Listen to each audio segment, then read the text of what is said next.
তাই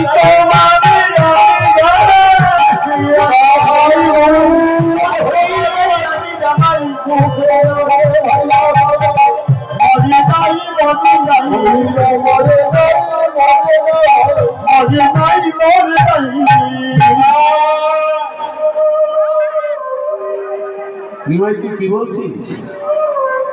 দাপর যুগ শেষ, তারপরে ৪,৫০০ বছর পেরিয়েছিস, তুই এসেছিস কানাই নিমাই হয়েছিস, বলাই নিতাই হয়েছিস, তোর কি কিছু মনে নাই?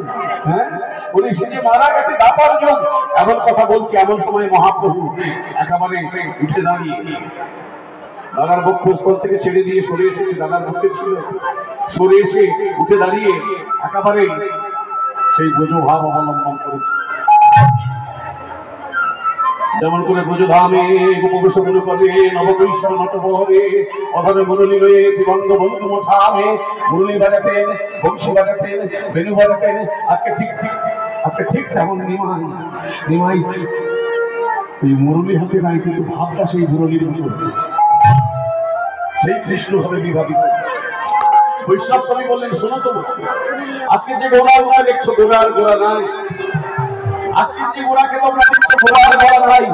সেই দুই এক চৈতন্য গোসাই ভাগবত শান্তিতে দোহে হইলা এক ঠাই।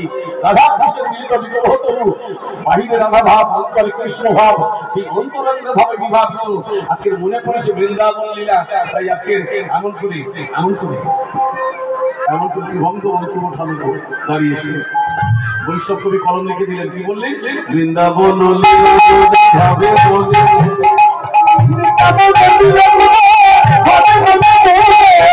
বৃন্দাবন